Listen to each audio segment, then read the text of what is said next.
오늘 우리에게 주시는 하나님의 말씀은 구약성경 에스겔 13장 1절에서 4절 말씀입니다. 여호와의 말씀이 내게 임하여 이르시되 인자야 너는 이스라엘에 예언하는 선지자들에게 경고하여 예언하되 자기 마음대로 예언하는 자에게 말하기를 너희는 여호와의 말씀을 들어라. 주 여호와의 말씀에 본 것이 없이 자기 심령을 따라 예언하는 어리석은 선지자에게 화가 있을진저 이스라엘아 너희의 선지자들은 황무지에 있는 여우 같으니라. 오직 예수 그리스도의 은혜와 평강이 여러분 삶에 충만하시길 원합니다. 성삼위 하나님께만 감사와 경배와 영광을 돌려드리길 원합니다. 오늘도 말씀을 통하여서 오직 예수님만 증거되길 원합니다. 오늘은 거짓 선지자의 특징이라는 제목으로 하나님의 말씀 대언하겠습니다. 북이스라엘 백성은 아수르에 의하여서 멸망당합니다. 이 아수르는 점점 쇠퇴해져 가고 신흥 강국으로 부상하던 바벨론과 애굽이 이제는 연차적으로 북이스라엘을 침공합니다. 급기야 바벨론의 느부갓네살에 의하여서 북이스라엘 백성 10,000명이 포로로 잡혀가는 수모를 당합니다. 그 가운데 에스겔도 포함되어 있었던 것이죠. 자, 그런데 오늘 본문은 이스라엘 백성들이 이렇게 많은 고난을 당하면서 또 선지자들에 의해서 하나님의 말씀이 전해져서 끊임없이 회개하고 돌아오라는 하나님의 말씀을 들었음에도 불구하고 여전히 불신앙의 모습, 불순종하는 그런 죄를 짓는 이유가 무엇인가 하는 것을 보여줍니다. 이스라엘 백성들은 거짓 선지자들의 유혹에 넘어가 있었던 것입니다. 거짓 선지자들의 가짜 위안, 가짜 평안, 가짜 축복의 메시지에 젖어 있던 이 이스라엘 백성들은 참되신 하나님의 말씀을 들어도 전혀 반응하지 않는 영적 심각한 병에 걸려 있었던 것입니다. 오늘날에도 교회의 대부분의 문제는 성도님들의 문제라기보다도 영적 지도자들의 문제일 경우가 많습니다. 그러므로 한국 교회의 회복은 교회 강단의 회복이요 하나님의 말씀의 회복에 있다고 봐도 될 것입니다.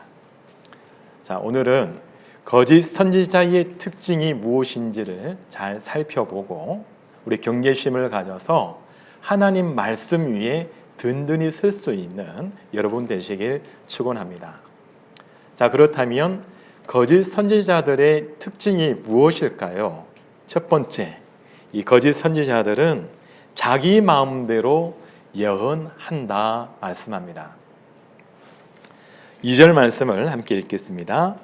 인자야 너는 이스라엘에 예언하는 선지자들에게 경고하여 예언하되 자기 마음대로 예언하는 자에게 말하기를 너희는 여호와의 말씀을 들으라.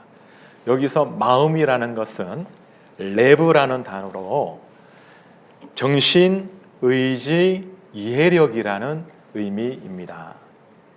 즉 거짓 선지자들은 하나님의 예언을 전하면서 그것이 인간의 정신체계, 철학, 사상, 이념 이런 것들에 바탕을 두고서 말씀을 전한다는 것입니다. 어떤 분들은 그것이 무슨 큰 문제입니까? 선지자들도 인간이기 때문에 인간의 한계를 가질 수밖에 없고 그들이 전하는 메시지도 인간의 정신세계, 철학, 사상, 이념 이런 것들에 바탕을 두는 것이 당연하지 않나요? 라고 생각할지도 모릅니다. 그러나 그렇게 말씀하시는 분이 있다면 그분도 사실은 하나님의 말씀을 들어보지 못했든지 아니면 적어도 하나님의 말씀에 대한 관심이 없는 분일 수 있습니다. 얼마든지 학교에서라면 인간의 사상이나 철학을 말해도 됩니다. 또 일상생활에서 나누는 대화라면 그것이 무방합니다.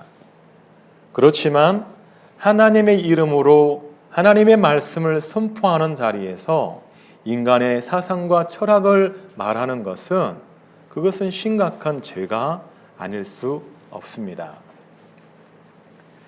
에스겔과 동시대 선지자였던 예레미야도 유다의 회복을 위하여서 하나님께 3번 중보 기도를 드립니다. 그러나 하나님께서는 그 기도를 거절하세요. 왜냐하면 유다 백성들에게 있던 은밀한 죄를 드러내기 위함이었습니다.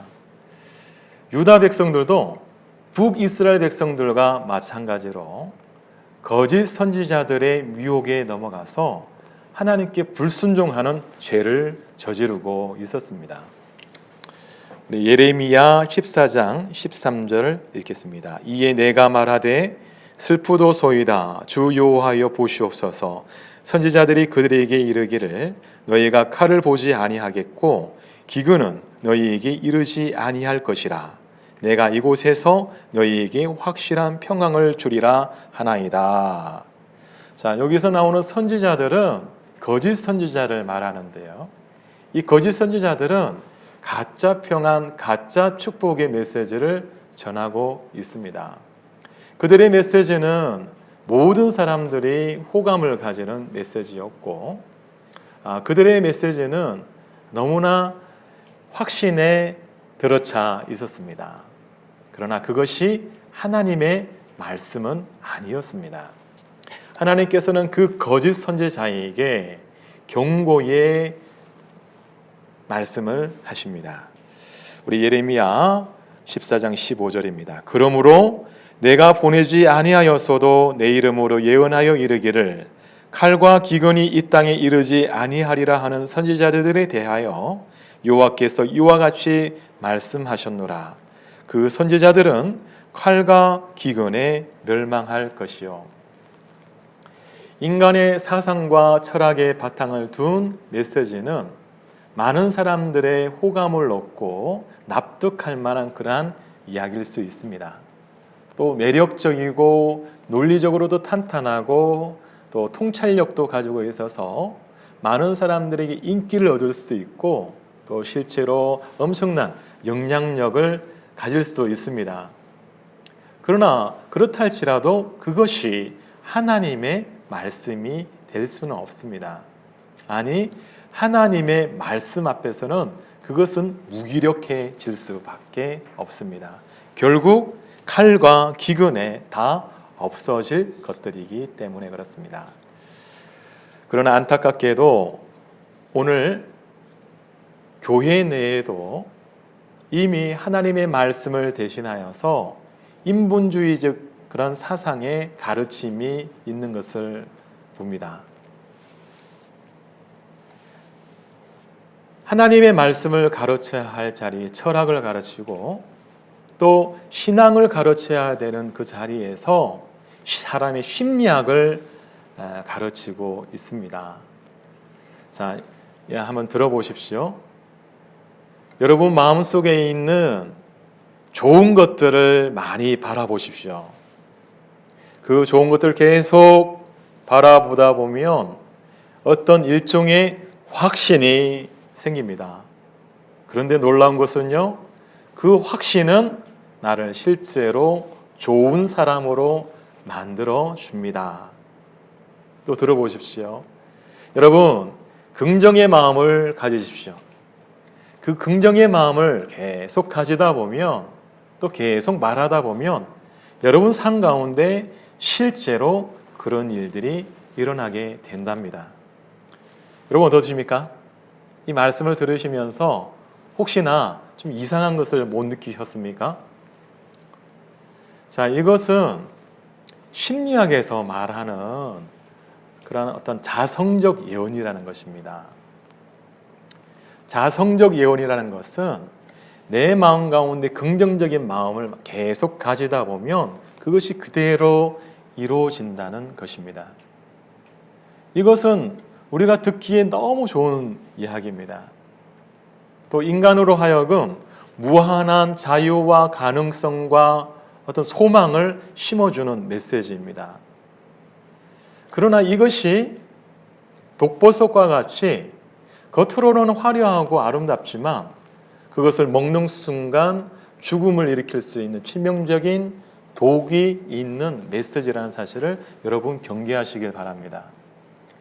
이거는 심리학은 대단히 위험한 것입니다. 왜냐하면 하나님 없이도 인간이 얼마든지 구원할 수 있다는 그런 여지를 심어둡니다. 인간은 전적으로 타락하였기 때문에 하나님의 구원하심이 없이는 우리는 구원받을 수가 없습니다. 또 하나님의 축복이 없어도 인간의 노력으로 우리가 선한 마음을 가지는 것만으로도 얼마든지 우리의 삶을 개선할 수 있다는 그러한 소망을, 거짓된 소망을 심어주기 때문에 이것은 거짓 예언인 것입니다. 여러분 기원하십시오. 주의하십시오. 아무리 듣기 좋은 메시지를 할지라도 그것이 인간의 사상과 철학의 바탕을 두고 있는 메시지라면 그것은 거짓 예언입니다. 하나님의 말씀을 우리가 주의하여 들으실 수 있는 여러분 되시길 축원합니다. 자, 우리 첫 번째 거짓 선지자들의 특징은 자기 마음대로 예언함이었고요. 다음으로 거짓 선지자들의 특징이 무엇입니까? 본 것 없이 예언함이라고 말씀합니다. 본 것 없이 예언함. 우리 3절 말씀을 함께 읽겠습니다. 주 여호와의 말씀에 본 것이 없이 자기 심령을 따라 예언하는 어리석은 선지자에게 화가 있을진저. 자, 여기서 보다라는 것은 라아라는 단어인데요. 보다, 바라보다, 조사하다라는 의미가 있습니다. 그러나 이것은 우리 육안으로 어떤 사물을 본다라는 의미보다 더 깊은 의미가 있습니다. 이사야서 6장 10절을 보면 이 백성의 마음을 둔하게 하며 그들의 귀가 막히고 그들의 눈이 감기게 하라. 염려하건대 그들이 눈으로 보고 귀로 듣고 마음으로 깨닫고 다시 돌아와 고침을 받을까 하노라 하시기로.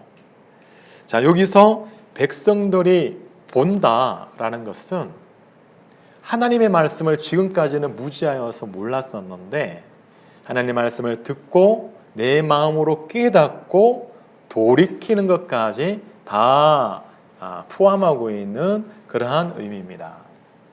본다라는 것은 내 마음에 그것을 순순히 받아들이고 납득하고 받아들여서 그것에 돌아간다, 그런 의미가 있는 것입니다. 또 본다의 의미는 우리 창세기 7장 1절에 잘 나와 있습니다. 여호와께서 노아에게 이르시되 너와 내 온 집은 방주로 들어가라.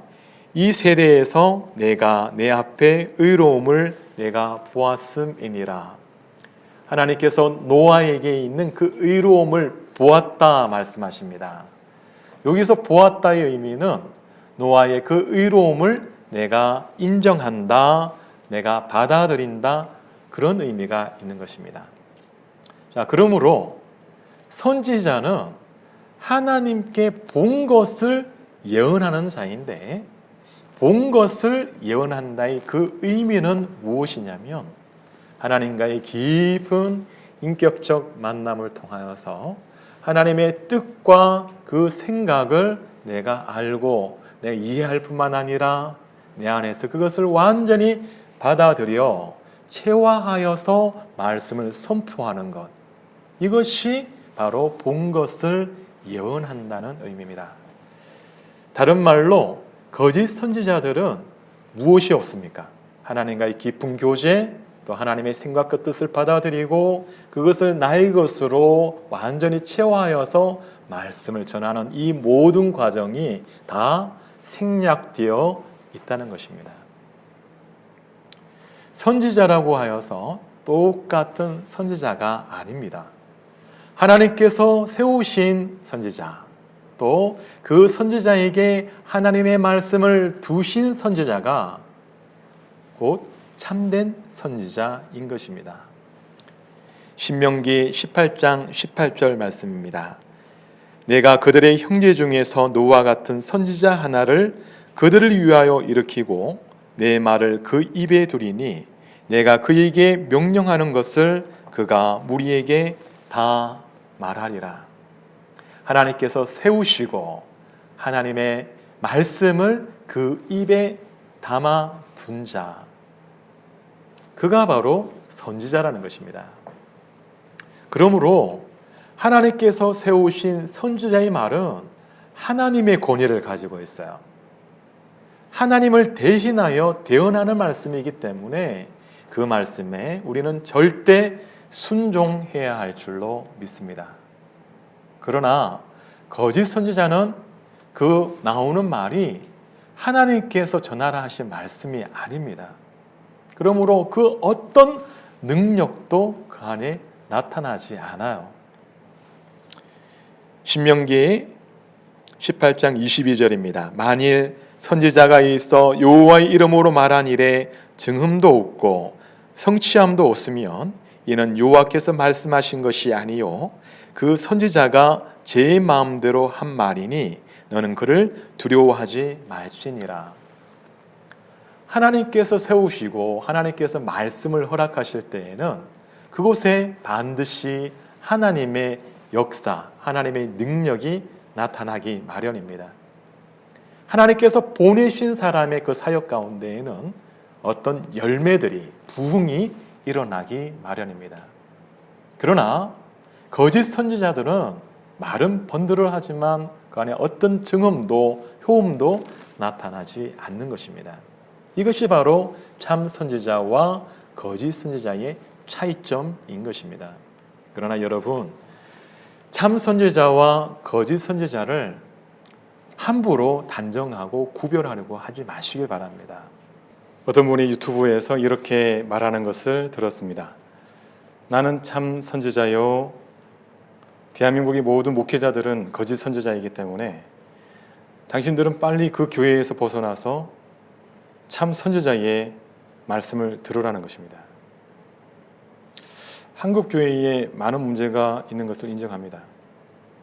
또 어쩌면 저 자신도 하나님의 말씀을 제대로 못 전할 때가 있다는 두려운 생각이 듭니다.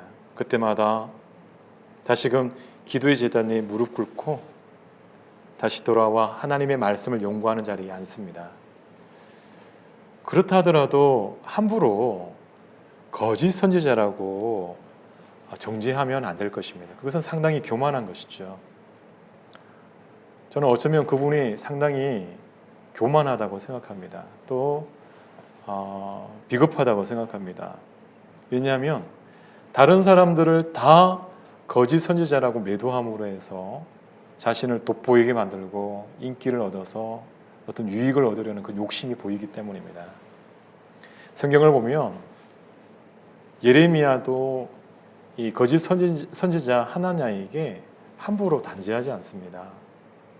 하나님의 말씀을 받아 말씀을 전하는 예레미야 앞에 하나냐가 거짓 예언을 하고 망령된 행동을 하는데도 당신의 그 길한 예언이 이루어지길 원하노라 할 뿐입니다.